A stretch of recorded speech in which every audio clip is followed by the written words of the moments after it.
देखिए, जब भी कुछ सार्थक कार्य करने होते हैं साधकों को, तो उसके लिए कुछ विशेष तैयारी इसलिए नहीं करनी होती, क्योंकि विशेष तैयारी करके ही मेरे परमात्मा ने धरती पर भेजा है।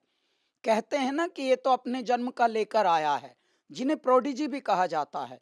अब जैसे मैं उदाहरण के लिए देता हूँ कि अब पहले राजनीति में बहुत सारे लोग पहले भी रहे हैं, पहले भी आई हैं ऐसी क्रांतिकारी बदलाव, लेकिन जो अब आ रहे हैं, जिस तरह से अब हो रहा है, जहाँ पर संस्कृति भी, हमारी आध्यात्मिक धरोहरों को भी, हमारे भारत की परंपराओं को भी, हमारे भारत के विकास को भी, विकसित भारत की परिकल्पना को मूर्त रूप करना भी अब जैसे कर रहे हैं, अब सत्ताधारी लोग पहले भी करते थे, लेकिन अब के जो कर रहे हैं वो तैयार होकर आए हैं। उनकी ट्रेनिंग जो है परमात्मा ने ऑलरेडी कर दी है। अपने अपने क्षेत्र में जिन जिन को मेरे ईश्वर ने चुना है, उनको चुना ही इसलिए है कि जैसे ही कॉल आए मेरे दाता की, जैसे ही परमात्मा अचानक आपको जिम्मा सौंपे, ये उत्तरदायित्व अब आया, अब आपको कुंभ के लिए गाना है, अब आपको भगवान राम के प्राण प्रतिष्ठा मंदिर की हो रही है,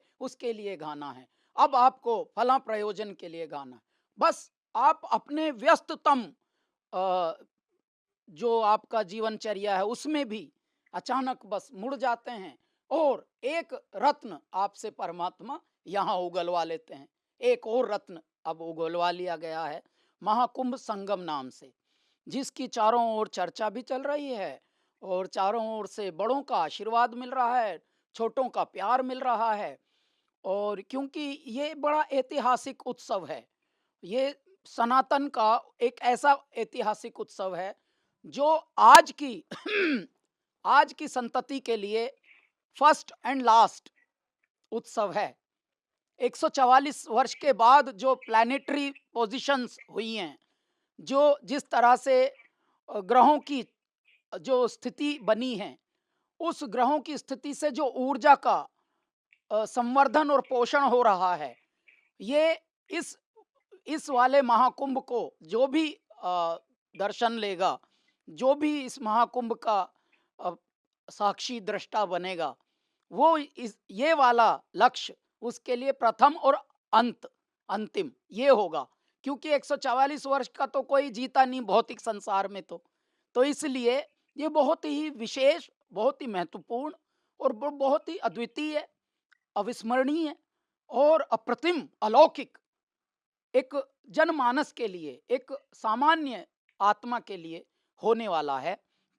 ऐसे में यदि आपके कैलाश खेर को चुना कि चलो ये एक स्तुति गीत गाना है महाकुंभ के लिए, जो पूर्ण महाकुंभ आया है 144 वर्ष के बाद, और पुनः 144 वर्ष के बाद ये वाली स्थिति पर हमारे ग्रह, हमारा चंद्रमा, हमारे सूर्य और हमारे जो राशियों का अदल बदल, जिस राशि में वो प्रवेश करते हैं, जिस ग्रह से किस तरह से उनकी चाल चली जाती है पूरे ग्रहों की, तो ये वाली स्थिति जो है वो 144 वर्ष के बाद फिर पुनः आएगी।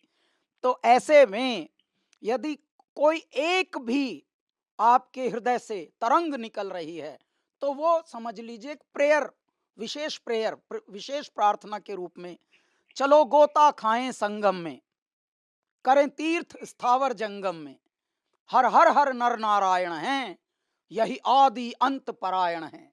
देखिए, स्नान तो हम सब बचपन से ही करते हैं, परंतु जब किसी विशेष आयोजन पर, किसी विशेष प्रयोजन पर परमात्मा, देव, संत, बड़े, पूर्वज सब एक बिंदु पर आ जाते हैं, और तीन धाराओं में जब एक साथ सूर्य अपनी लौ, अपना ताप, अपनी ऊर्जा उसमें फेंक रहे हैं और कह रहे हैं, आओ सृष्टि वालों, आओ भारत वालों, आओ धर्मावलंबियों, स्नान करो, मैं तुमको नर्चर करूंगा, मैं तुमको पोषित करूंगा, मैं तुमको संवर्धित करूंगा, तब बात अगम की होती है, अलौकिक होती है, अद्वितीय होती है, अप्रतिम होती है। भारत ही एक ऐसी सभ्यता है जिसमें हमारे जीने का आर्ट, हमारे जीने की कला पूरा साइंस लिए हुए है। भारत ही एक ऐसी सभ्यता है जहां मानवीयों मूल्यों से हम मानवता को सिंचित करते हैं, प्रकृति को सिंचित करते हैं। प्रकृति हमें पोषित करती है, प्रकृति हमें पालती है और हम प्रकृति को ध्यान रखते हैं, हम उसके रखवाले बनते हैं। यही एक ऐसी सभ्यता है जहां ओम सहना भवतु सहनो भुनक्तु सह वीर्यम कुर्वावहै तेजस्विनावधीतमस्तु माँ विद्विषावहै। हम सबको सबको साथ लेकर चलने की बात करते हैं। होता क्या है, चांद सूरज पृथ्वी ना बदले, ना हवा ना पानी, बदल गए विद्वान देश के, यूं आ गई है हानि। बहुत अमीर बन रहा है मनुष्य, बहुत धनवान बन रहा है मनुष्य, बहुत बड़े बड़े कीर्तिमान रच रहा है मनुष्य, परंतु साथ ही साथ अहंकारी भी हो रहा है मनुष्य।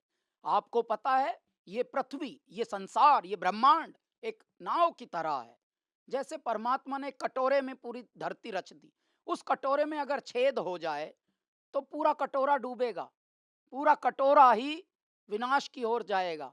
अब इस कटोरे में कुछ बैठे हैं अकड़ू राम, कुछ अहंकारी, बड़े बड़े जिनको हम बोलते हैं बहुत, कोई धनवान है, कोई अहंकारी है, कोई मनवान है और कोई बड़ा नामचीन है, नामवान है। उससे कुछ नहीं होगा। सभी को एक होना होगा, सभी को सभ्य होना होगा, सभी को मूल्यों में आना होगा, सभी को संवेदनशीलता में आना होगा।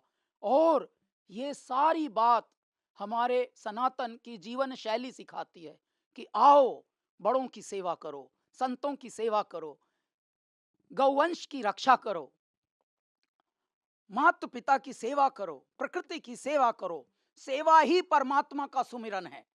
मानव सेवा, जीव सेवा, प्रकृति सेवा, माता पिता सेवा, ये सब सेवा से ही आपका त्राण होगा। आपके जितनी भी जीवन के मूल्य हैं वो संवर्धित होंगे। कुंभ में एक ऐसा समागम आप देखते हैं कि ऐसे ऐसे आपको अचरज भरे कुछ कीर्तिमान रचते हुए कुछ ऐसे ऐसे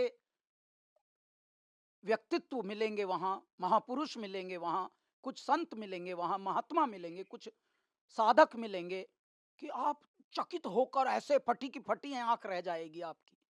यह संभव है इस धरा पर जिसका नाम है भारत। ऐ मेरे भारतवासियों, ये संगठित होने का, ये एक होने का, ये संवेदनशील होने का, ये अपने अंदर मूल्यों को पिरोने का एक त्योहार है जो बड़े प्रारब्ध से, बड़े पुण्यों से मिल रहा है। तो सभी भारतीयों को, सभी भारत को प्यार करने वालों को, पूरे विश्ववासियों को मैं महाकुंभ की अनंत शुभकामनाएं देता हूं। यह एक महा उत्सव है, हमारे जीवन का एक उत्सव है। बहुत सारी गांठें हमारे जीवन में, देखिए समझदारी भी कहीं ना कहीं हमें अतिरेक की तरफ ले जाती है और उससे भी कहीं ना कहीं हमें कष्ट होता है। क्यों? क्योंकि इंटेलिजेंस हम ही को लॉजिक्स और तर्कों में घुमा देती है। मैं कहता हूं, बैठ के समाधि में, एक एकांत में, एकत्व में बस परमात्मा को साइलेंस की तरफ चले जाएं, कुछ निर्विचार हो जाएं, कुछ पूछें ना। सब कुछ बताया हुआ है मेरे दाता ने, कुछ भी बात ना करें। बात हो रही है, इतनी बातें हो रही हैं, फिर भी बात बन नहीं रही। तो निर्विचार होकर, बिन बात होकर, बस परमात्मा में लीन होकर अपनी ओर चलें, अंतर्मुखी हो जाएं, साइलेंस में बैठ जाएं। मैं अपने आप में देखना, आप कितना बड़ा बदलाव आप पाएंगे, कितनी बड़ी आप मुक्ति पाएंगे कि खुद ही जकड़े हुए थे सवालों में। उन सवालों से कितनी मुक्ति मिली मुझे, मैं निर्विचार होकर साइलेंस की तरफ गया। तो ये एक चेतना का समय है। इस अवचेतना को, अपनी को थोड़ा सा आप निहार सकते हैं, निर्विचार होकर, निशब्द होकर